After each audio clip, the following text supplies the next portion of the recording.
Just get a few minutes before lunch, so I think we've got time to take motion B, and I call on Stuart Hunter to propose that motion.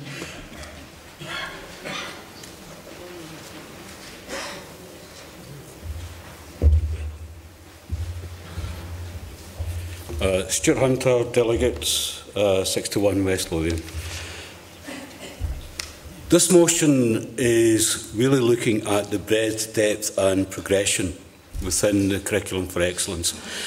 I want to make reference first of all to the Education Scotland website when it talks about the principles of the curriculum design.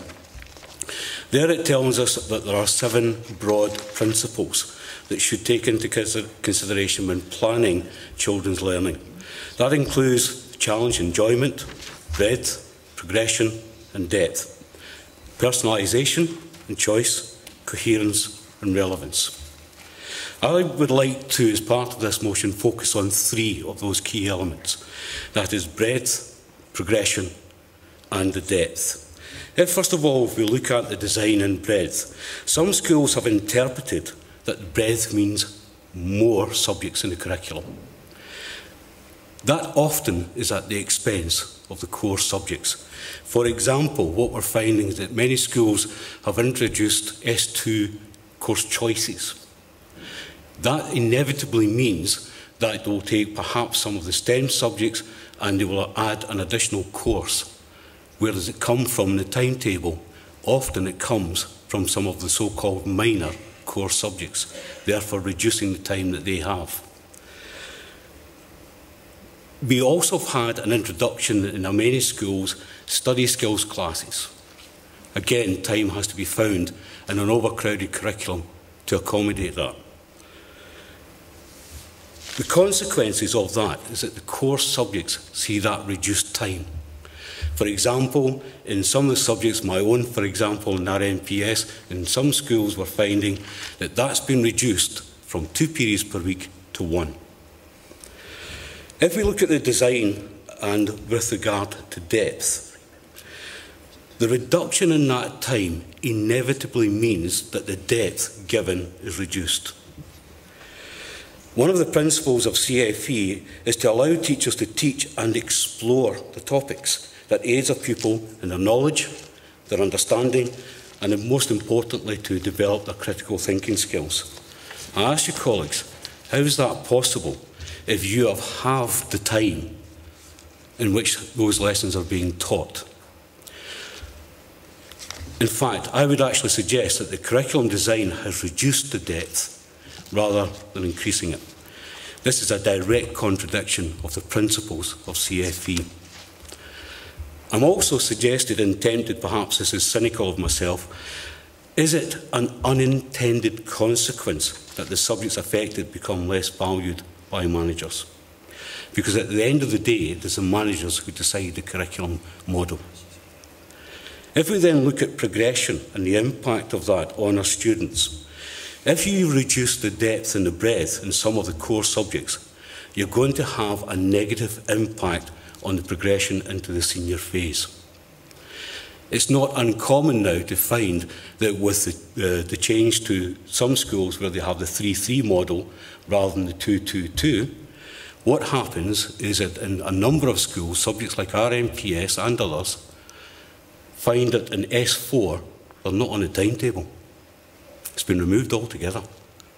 That has a huge impact on the course choices of those students then moving into the senior phase. Now, some of those candidates will still be able to choose some of the core subjects as part of their certificate courses, but inevitably that also means that some of them are actually reducing in numbers.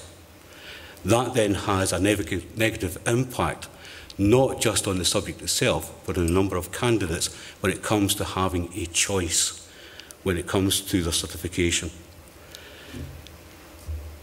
Curriculum design modelling is reducing many of these subjects within the expressive arts, social studies, RME. And my concern here is, and was highlighted at the introduction of CFE, there was a risk that a number of these subjects would be reduced to junior school status. We are in real danger here of actually creating a 2-tier education system. Great stress is made, by the influential OECD. I was fortunate enough fairly recently to attend the SSTA conference in Ireland and heard an incredible speech by a doctor over there from Limerick University. And she highlighted something fairly simple but very relevant. OECD has an incredible influence in pushing the direction of a curriculum design in education in many countries in the world. The E does not stand for education, it stands for economics. Very good. We are educators. We are not there to train principally apprentices. Training children for the workplace, of course, is incredibly important, but so is the depth and the breadth of our education.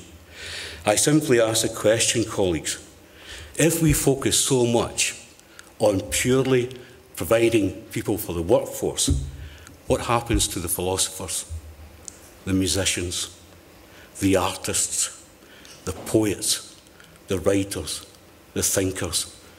These people are just as important to our society as any other area. I ask you to support the motion. Thank you.